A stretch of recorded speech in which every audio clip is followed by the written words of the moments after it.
ಇಂದೇ ಡೌನ್ಲೋಡ್ ಮಾಡಿ ಮತ್ತು ನಿಮ್ಮ ನೆಚ್ಚಿನ ಶೋಗಳನ್ನ ಆನಂದಿಸಿ.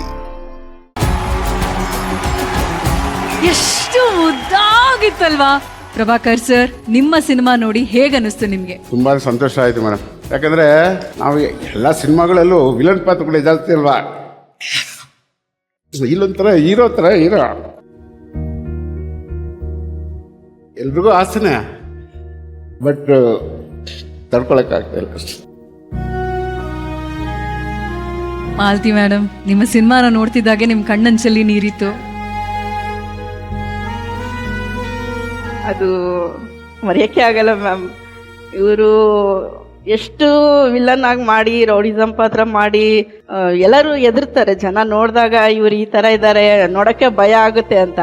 ನಮ್ಮ ತಂದೆಯವರು ಹೇಳಿದಿಷ್ಟೇ, ಗುಣ ಒಳ್ಳೇದು, ಹುಡುಗ ತುಂಬ ಒಳ್ಳೆ ಹುಡುಗ, ಎಲ್ಲರೂ ಇವ್ರಿಗೆ ಯಾರು ವಿರೋಧಿ ಇದ್ರು ಅವರು ಎಲ್ಲೂ ಬಂದಿದ್ದು ಇವರು ಹುಡುಗನ ಕಣ್ಣು ಮುಚ್ಕೊಂಡು ಕೊಡ್ಬೋದು ಅಂತ ಹೇಳಿ ನಮ್ಮ ತಂದೆಗೆ ಹೇಳಿದ್ರು. ಹಾಗಾಗಿ ನಮ್ಮ ತಂದೆಯವರು ಗುಣ ನೋಡಿ ಮದುವೆ ಆಗ್ಬೇಕಮ್ಮ, ರೂಪ ನೋಡಿ ಅಲ್ಲ ಅಂತ ಒಂದು ಮಾತಂದಿದ್ರು. ನಾನು ಇವ್ರ ಮಕ್ಕ ನಾನು ನೋಡಿಲ್ಲ, ನನ್ನ ಮಕ್ಕ ಇವ್ರು ನೋಡಿಲ್ಲ. ಆ್ಯಕ್ಚುಲಿ ನಾವು ನೋಡಿದ್ದೆ ಎಂಗೇಜ್ಮೆಂಟಲ್ಲಿ, ನಮ್ಮ ಇಬ್ಬರು ಒಬ್ರಿಗೊಬ್ರು ನೋಡಿದ್ದೆ ಆವತ್ತು.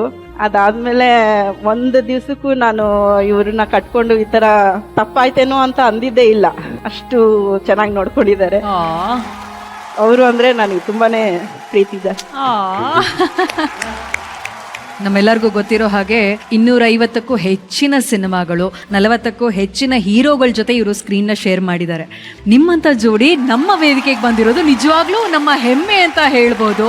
ಈ ಖಡಕ್ ವಿಲನ್ಗೆ ಈ ಮುದ್ದಾದ ಹೀರೋಯಿನ್ನು ಹೇಗೆ ಸಿಕ್ಬಿಟ್ರು ಸರ್? ನಮ್ದು ತುಂಬಾ ಬಡತನ ಫ್ಯಾಮಿಲಿ ಮೇಡಮ್. ಸುಮಾರು ನಮ್ಮ ತಂದೆ ತಾಯಿಗೆ 10 ಜನ ಮಕ್ಕಳು ಮೇಡಮ್. ನಾನು 9ನೇವನು. 5 ಜನ ಅಕ್ಕ ತಂಗಿರು, 5 ಜನ ಅಣ್ಣ ತಮ್ಮರು, ನಾನು 9ನೇವನು. ಆವಾಗ ಕೊನೆಗೆ ಎಲ್ಲರದು ಮದುವೆ ಆಯ್ತು, ನನ್ನ ಮದುವೆಗೆ ಇದಾಗಿತ್ತು. ಆಗ ನಮ್ಮ ಅಣ್ಣನ ಫ್ರೆಂಡ್ ಒಬ್ರು, ಇವ್ರ ರಿಲೇಷನ್ ಅಂತೆ, ಈ ತರ ಸಾರಕ್ಕಿಯಲ್ಲಿ ಇದಾರೆ, ಒಂದು ಹುಡುಗಿನ ಹಾಕಿ ನೋಡಬಾರ್ದು ಅಂತ. ಮನೆಗೆ ಹೋದಾಗ ವೆರಿ ಫಸ್ಟ್ ನಾನು ಇವ್ರನ್ನ ನೋಡಿದ್ ಬರೀ ಅವ್ರು ಹೇಳ್ದಂಗೆ ಬರೀ ಇವತ್ತಿಗೂ ನನ್ನ ಕೋಪ ಇದೆ ಅವಳಿಗೆ. ಈಗ ನೋಡ್ತಾರ ಬರೀ ಇಷ್ಟೇ ನೋಡಿದ್ದು, ನೋಡ್ಬಿಟ್ಟು ಎಸ್ ಅಂದ್ಬಿಟ್ಟು ಬಂದ್ಬಿಟ್ಟೆ ನಾನು. ಇಷ್ಟೇ ನೋಡಿದ್ದು, ಎಸ್ ಅಂದೆ. ಅದಾದ್ಮೇಲೆ ಮನೇಲಿ ಏನಪ್ಪ ಏನು ಅಂದ್ರು, ಏನು ನಮ್ಮ ತಂದೆ ತಾಯಿ ಹೇಳಿದೆ, ನಿಮ್ಗೆ ಹಿಂಗೆ ಹೇಳ್ತಿರೋ ಹಂಗೆ. ಅವಾಗೆಲ್ಲ ಹಂಗೆ ಅಲ್ವಾ ಮನೇಲಿ ಏನು ಹೇಳ್ತಾರ ಅದು. ಆಮೇಲೆ ಮದುವೆ ಮಾತುಕತೆಗೆ ಬಂದ್ರು. ಆಮೇಲೆ ನಮ್ಮ ತಂದೆ ನನಗೆ ವೆರಿ ಫಸ್ಟ್ ಹೇಳಿದ ಮಾತು ಒಂದೇ ಒಂದು ಮಾತು, ಏನಪ್ಪ ಹುಡುಗಿ ಮನೆಯವ್ರು ಬಂದಿದ್ದಾರೆ, ಏನ್ ಬೇಕು ಏನ್ ಕೇಳ್ಬಿಡು ಅಂದ್ರು. ಇಲ್ಲಪ್ಪ ನೀನ್ ಹೇಳ್ದಂಗೆ ಅಂದ್ರು. ಆಮೇಲೆ ಪಾಪ ಇವ್ರ ತಂದೆ ಕೇಳಿದ್ರು, ಹೆಂಗೆ ಏನು ಅಂತ. ನಾವು ನಮ್ಮ ದೊಡ್ಡ ಮಕ್ಳಿಗೆ ಹೆಂಗ್ ಮದುವೆ ಮಾಡ್ಕೊಡ್ತೀವಿ ಹಂಗೆ ಮಾಡ್ಕೊಡ್ತೀವಿ ಅಂತ ಅಂದ್ರು. ಅಂದಿದ ತಕ್ಷಣ ನಮ್ಮ ತಂದೆ ಇಲ್ಲ ಹಂಗೆಲ್ಲ ಆಗೋದಿಲ್ಲ, ಅವನಿಗೆ ನೀವು ಒಂದು ಜೊತೆ ಬಟ್ಟೆ ಕೂಡ ಇಡಬಾರ್ದು ಅವನಿಗೆ, ಆ ರೀತಿ ಮದುವೆ ನಾವು ಮಾಡ್ಕೊಡ್ತೀವಿ. ಬಟ್ ಆದ್ರೆ ನೀನು ಮಾತ್ರ ಏನು ತರಬಾರ್ದು, ಅವನು ಒಂದ್ ಜೊತೆ ಬಟ್ಟೆನೂ ಕೊಡಬಾರ್ದು. ಯಾಕಂದ್ರೆ ಅವ್ನು ಬದುಕ್ಬೇಕು, ಅವನು ಬದುಕಿ ಸಾಧನೆ ಮಾಡ್ಬೇಕು ಅಂದ್ರು. ಅದು ಯಾವ ದೇವ್ರ ಪುಣ್ಯನೋ ದೇವ್ರ ರೂಪದಲ್ಲೇ ಬಂದು ಇವಳು.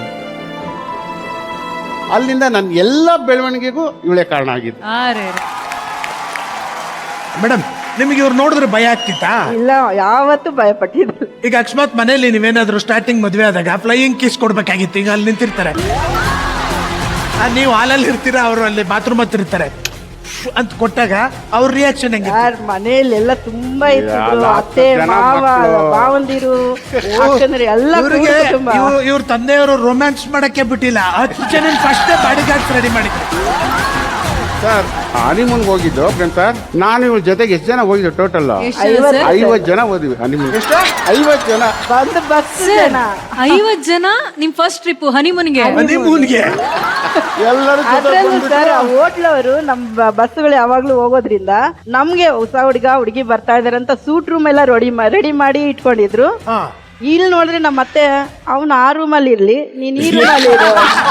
ಆಯ್ತು ನಮ್ದು.